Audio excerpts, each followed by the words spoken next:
We're gonna start our React Enemy segment for this evening. Please make sure before we get started that you click that link that just showed up above my head. If you're on YouTube, it'll be down in the description below if this makes it to the YouTube. We're watching Eggham, which is the first time we've ever watched this creator, so please make sure that you like and subscribe to them to support the official release of said video. That is the only way that I consider this ethically okay, is that we are able to expound on the discussion and that you do your part and I do my part and we all do our part to support the official release of the said video. Please take the time to do that while I'm yapping and talking way too much. This video is talking about what we'll never get right about Dead by Daylight, which depending on who you ask, survivor main, killer main, even what killer you play, what kind of survivor playstyle you like to use, a lot of different answers, different hours in the game. A lot of different answers to this question, and since we have not watched this creator's content before, I'm very intrigued to see what they end up saying. But without further ado, let's go ahead and run it. Oh. This is our royalty-free music. Usually this is using like creepypasta music. Or creepypasta videos back in the day. Whoa! That escalated quickly.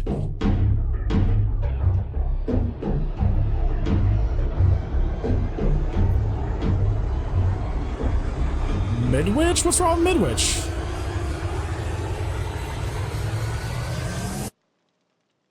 Did you two comments? Kinda.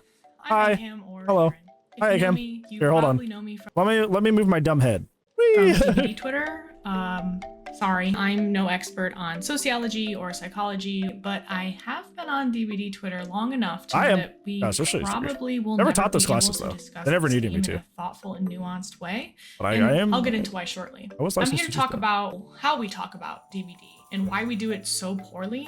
I'm using the royal we here because look, I've made many a bait post. As opposed to the peasant we. I'm trying to be better. I won't be ashamed to own up to some of my more incendiary and annoying posts, and I wish we knew how to talk to each other. We were talking about this earlier. Like, you live and die based on your takes in this game. You make good take, everybody's like, you're amazing, you're lovely, you're awesome. But if you, God forbid you have a dissenting opinion, man, do they really let you have it? Blech. Gross. It's very gross. DBD Twitter has changed how we view the community forever. Literally. They are, they're gamers of all time. Gamers of all time. They are very volatile, argumentative, and a lot of that kind of like mentality that's on DBD Twitter spills over into the YouTube space. It's very hard to determine, like, did I actually say something off? Did I actually have a bad take, or is it just people wanting to argue and get mad? Like, I can't tell. It just makes it hard to figure out what's going on. So let's get into it and see if we can. I will say, you said that earlier, Humble, that it's good to have different opinions where it would be boring, but also disagreeing for the fuck of just disagreeing just because you want to is just volatile and pick-me energy. Having a dissenting opinion because you don't want things to be boring is definitely not good. You shouldn't do that. That is not conducive to a healthy community. Please don't do that. Unique views, not bad ones. Yep, there's a difference. Ooh, I like this visual design. Very good. The first thing I want to talk about is game design. By definition, Dead by Daylight is an asymmetrical game. This also means that the two sides have opposing win conditions. Now I'm in the way of that. DBD is more like a sport like baseball, where in any given inning, the win condition is different. The team at bat wants to hit the ball and score runs, while during that same time period, the fielding team wants the player to... DBD is like baseball in the sense that, like, the batters don't go into the outfield. Like, the batters are only batters, and the people in the outfield are only in the outfield. And they yell at each other about which job is easier to do, or what position, I guess, is the more proper term. Which position is fucking easier to do between the two of them. Like, that is what Dead by Daylight is. Not hit the ball, or at the very least get tagged out. In DBD, these opposing win conditions are the killer trying to kill and the survivor players trying to escape. But keep this in the back of your mind that these sides have two very different win conditions that define their successes and losses and are therefore really hard to compare. But a debate I see on Twitter often is killer or survivor harder? My answer is that it's incredibly hard to determine that, and hot take, I don't think we need to. I feel like Killer, the role is harder, but solo queue makes Survivor more difficult, if that makes sense. Survivor as like a functional role, as in terms of like what you have to actually do, way easier. You're literally just holding M1 on a gen and then like W king away from a killer. Of course, it's more complicated than that. That's a gross simplification. But like what you're actively doing as Survivor, it's way easier. It's just the fact that solo queue and the required coordination that you can't reach makes Survivor really obnoxious. But in terms of just like skill expression and actually like things you need to do to succeed, it's definitely Killer. Needing an answer to that question mostly stems from feeling a need to feel superior. Solo queue makes simple things hard. Exactly. Boring. Instead, I'd like to dissect why it's hard to parse out which side is harder. On Killer, there's a lot of mastery going on. Being really skilled at all 35 killers takes a lot of time. One tricking or exclusively playing one killer to a point of perfect proficiency is also really difficult. Like me with the Xenomorph. Especially with killers with high skill ceilings. Like the Xenomorph. And no, I will not take any questions about that. Just you, while survivors have 3 others to, in theory, depend upon. Hey, we're just talking about that. Not to mention, versing an insanely coordinated Swift who knows exactly what they're doing is very difficult. There's a lot to micromanage while still mastering the macro game. Killer can be very hard. I'm only scratching the surface. Ooh, that was a good shot. On Survivor, it involves a lot of knowledge. Imagine memorizing one killer's power, its intricacies, and its techs and counterplays, and which maps are best for them and which palettes to play against their power versus not, and multiply that by 35. Not to mention, there's a lot of team management. I don't think I need to tell anyone here that solo queue might just be the hardest role in the game. Yep. You have to be independent and thoughtful in your chases, positioning, timing, and decision making, while also being altruistic and conscious of 3 other people. Survivor can be really hard, and again, I have barely even started it on why. There's another thing I want to talk about, which is reactive versus proactive gameplay.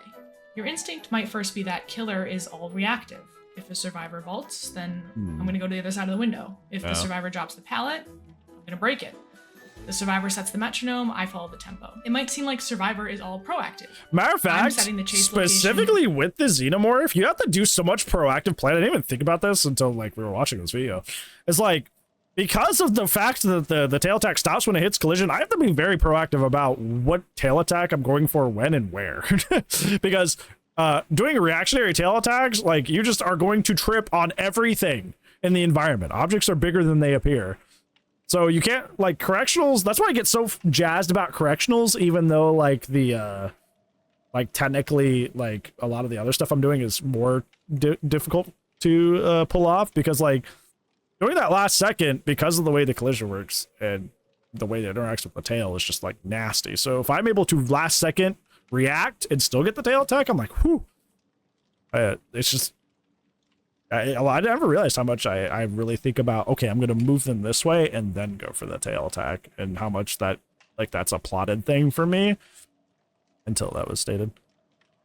It's been so frustrating but satisfying. Yeah, there's definitely like it's like a sliding scale, you know, like you start off like, wow, this is really annoying and frustrating. And the more you go up, you're like, oh, I can just hit over this. Oh, I can just hit over that. Can I hit through this hole? Yes, I can. Wow. And it's just like, it's definitely like kind of like Galarian that like, you got to stick with it.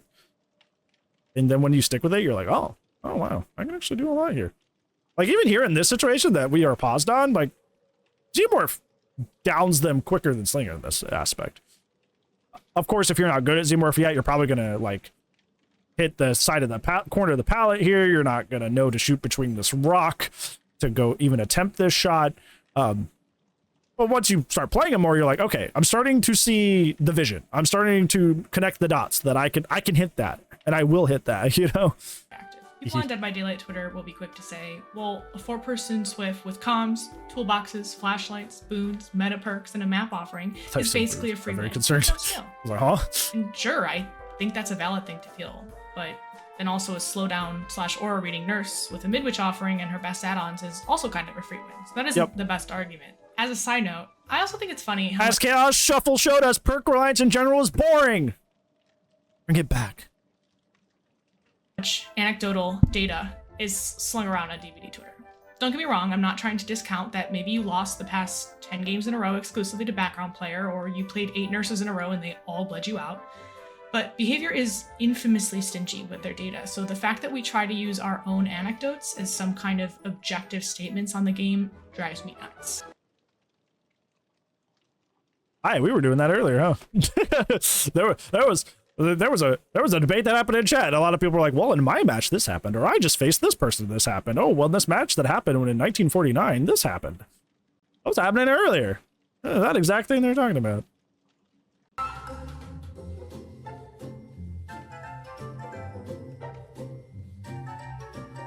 I like this visual design. I've noticed a really weird phenomenon that happens in DBD discussions about skill and winning, and it goes something like this. When I, as a DBD player, win a match, it's because I played really well. It was a hard, not always difficult, but skill exclusive win. But when people I don't like, usually the other side, whether it be killer or survivor, win, it's because their opponent was bad. On Survivor, you want long chases, right?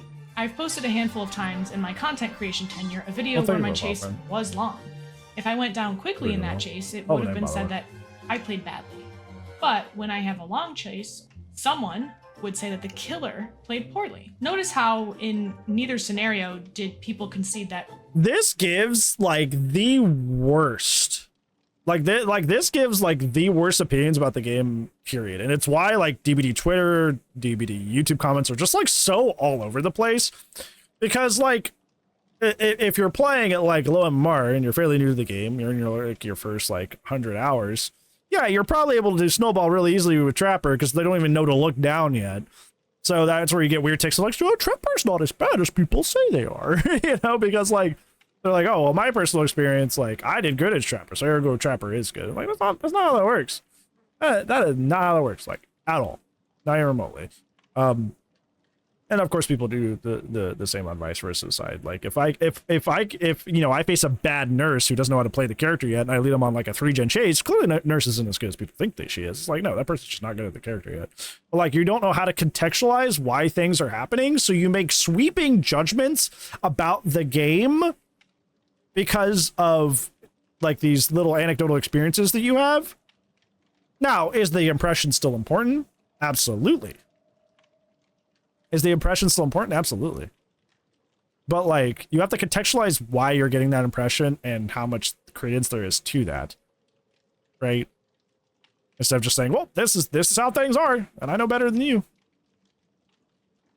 I can guarantee, fun fact thing, it's just related to today, or I guarantee like most of the people that are saying that like Vecta is actually really like S+ tier if you get good at him. I can guarantee with 100% certainty nobody's there yet because the character's only been out for a day at time of recording. But second, I guarantee none of these people will hit that spot.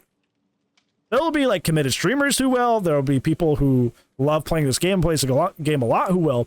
But I guarantee like at least like just spitballing, like 80% of those people will not hit that high strength and will just be like, oh, yep, it is. Like, how do you know though?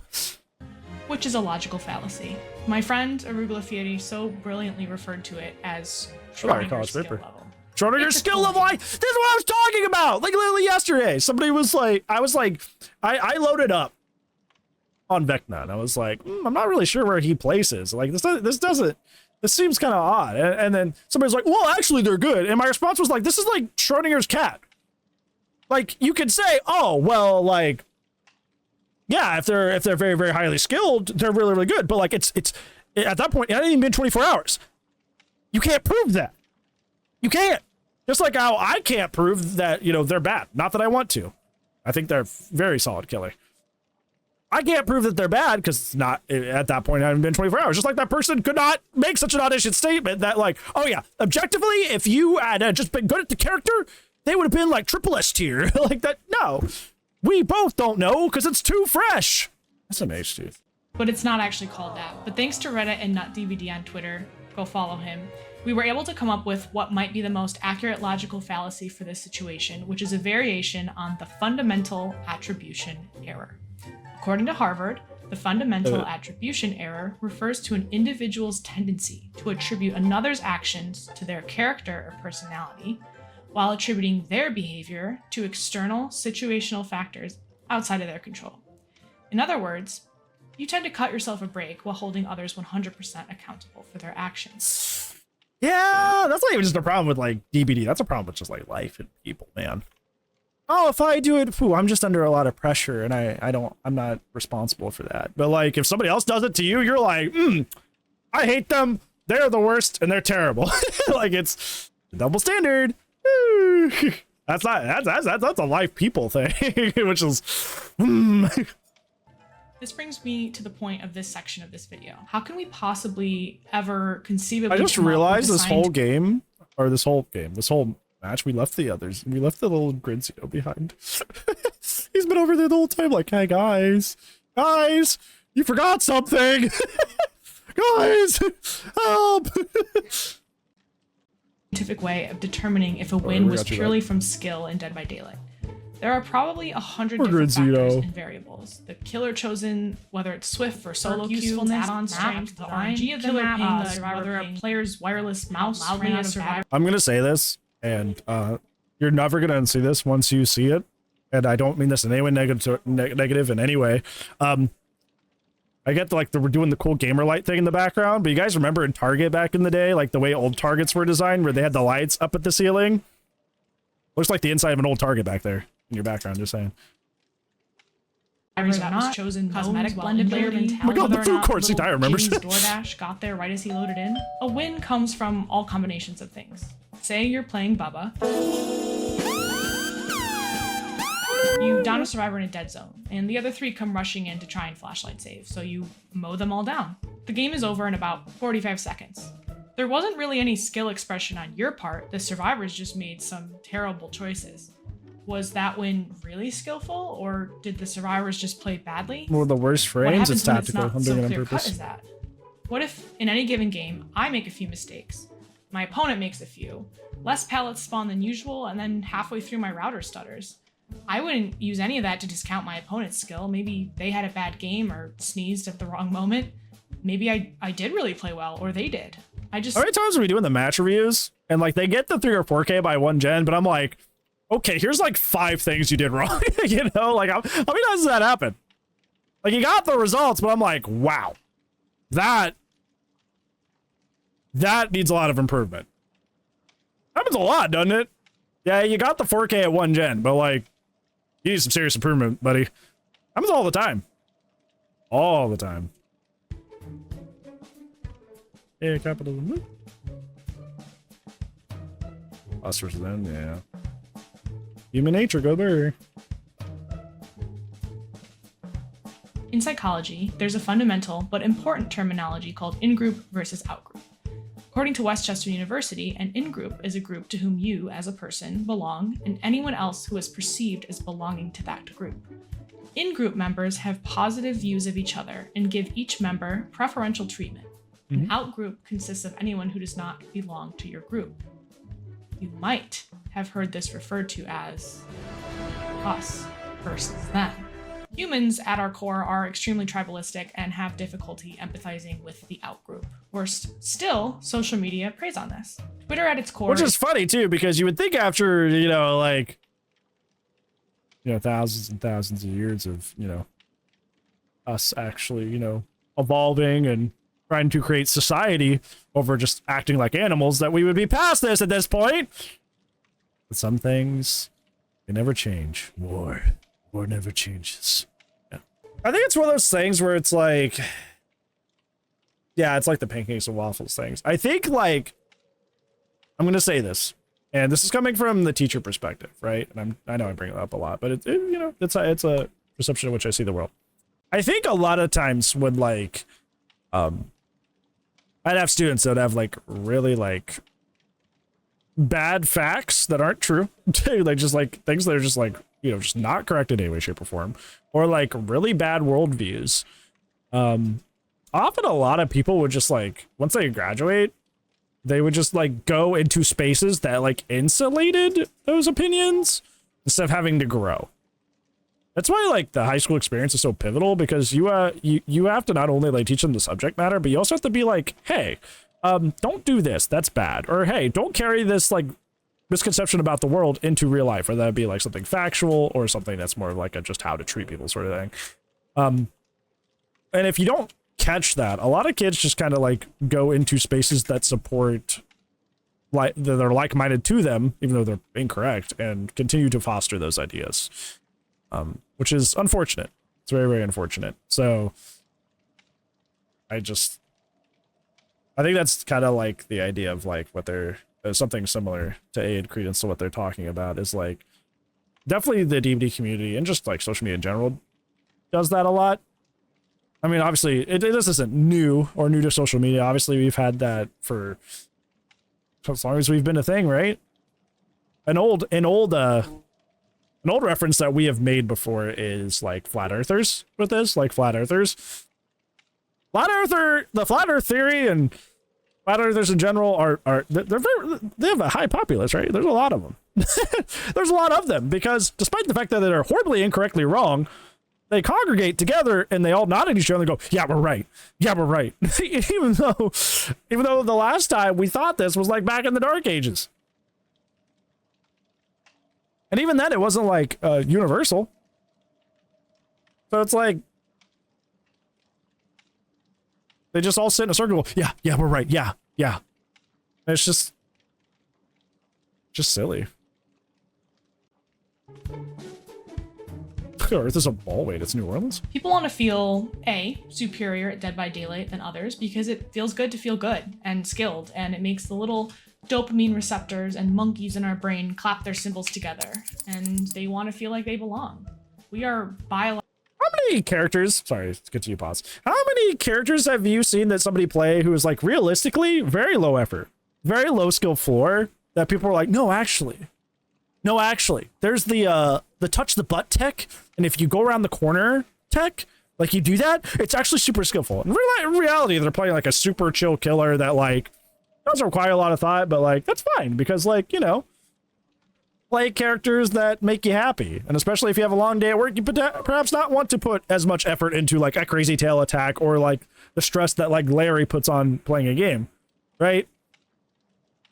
But they're like, no, actually, it's the don't look me in the eye tech. It's actually really good. It's like, just be honest. Just Stormy. Thank you so much for the follow, friend. I very much appreciate that. What they're doing on this Tuesday. People want to overstate what they're doing because it makes them sound cool. I mean, that's once again not a DBD problem, a life problem, right? It can happen to something as small as like numerics, right? Like, oh yeah, I was a manager at McDonald's for 5 years, and it was you were really there for like 3 years, but the number's higher and seems more impressive, so you're gonna say 5 years. You know, it's just kind of people thing. People embellish a lot to make themselves feel cooler because they don't feel cool and at home with themselves, so they embellish. So DBD is no different. DBD is no different.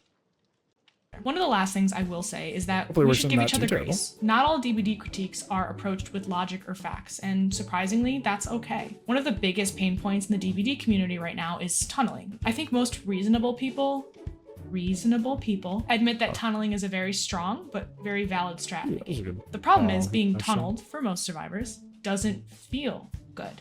Maybe it's been a long day of work and you're excited to be on comms with friends. A lobby maybe takes 4 minutes to load in. You get your favorite map, your favorite I think the problem is a lot of people don't see it as like a two-way street, right? A lot of people don't see it like as a two-way street.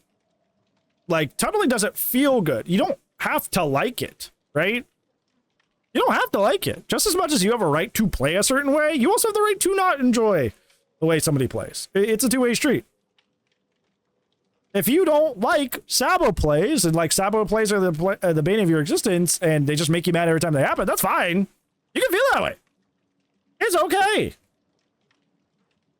Like I talk about this all the time to a much less intense and volatile stance, is I don't really like anti-heal builds. I don't really like Mindbreaker, for example, which are perks that are A, good, and B, playstyles that are like really nice to use. But I've never been an anti-heal guy. Never. I see how Mindbreaker is good. Just never been a perk I'm really interested in. That's just me. Right? But I wouldn't tell somebody like, oh, Mindbreaker's objectively bad. Or like, anti-heal is really cringe and like really toxic. Like, it's just like, yeah, it's just me, right? That is not really my thing. Like, it's just personal preference. You're allowed to have personal preferences in the game. But I think the problem, like we've been saying, is when you turn that into an objective conversation of like, no, it's objectively like this, that's when it's a problem. And I think that's like, I feel like so many arguments in Dead by Daylight could be just so easily avoided with just, well, this is just how I feel. this is just my impression, or this is just my opinion, but, you know, instead of just, no, this is how it is and you're wrong. And then before you can blink, you're tunneled out, you're lobby warming, and you hear your friends giggling while they play out the match for 20 minutes while you play Dress Up Simulator on your tunneled out Meg. It sucks. And I do think there's obviously things on the killer side that feel similarly, but please think compassionately about where someone may be coming from when they're complaining about something. There might not be a logical reason to it. It might just be, this sucks. You don't have to agree, but thinking empathetically about how it might feel, say, as a killer, right to not like it like you like it. Every pallet on the Garden of Joy that you sent them to might make things more bearable. Instead of looking at it like us versus them, killer versus survivor, I think it'd be neat to look at it as us versus wanting the game we love so dearly to be better. So I'm not going to do some Oscar-worthy end speech beyond asking we try and use some better rhetorical skills when talking about DBD to each other on Twitter and elsewhere. For example, do I have any data or proof to back this up? Or is this mostly my own experience, which is valid, but I should not use as a sweeping generalization? Am I tweeting this purely because I need to feel superior to someone else and to feel acceptance from my in-group? Does this sentence structure make any sense at all? And is there a logical flow to it? Structured? I don't even know her. Does Meg Thomas really deserve to be at the bottom of this tier list? Yes. Anyway, I don't know how YouTube works really, but thank you for watching. You're the exception, remember that. Insane video, and please be kind to each other out there. Eggham out. Eggham! Oh, vanishing. Hey, they did the thing. that's me every time, like, arguments like the very ones they're talking about show up. I'm just like, I'll try like once to be like, I don't know about that. But the moment they're like, actually, I'm objectively right, and I'm like, all right, I tried. See ya. I may have been a teacher, but you are not my student. Goodbye. See ya. If I try to help you and you're a grown-ass adult, you say, no, I'm correct. I'm like, you're a grown-ass adult. Try to introspect a little bit, you weirdo. And if you don't, that's not my problem. I tried, okay? I tried. I honestly, amazing. I hope did you just start your YouTube? Because, like, if you have not, please take the time right now to go sub to this person. I want to see that number go up. Because, like, actually, that was, like, really good. Great. Absolutely great.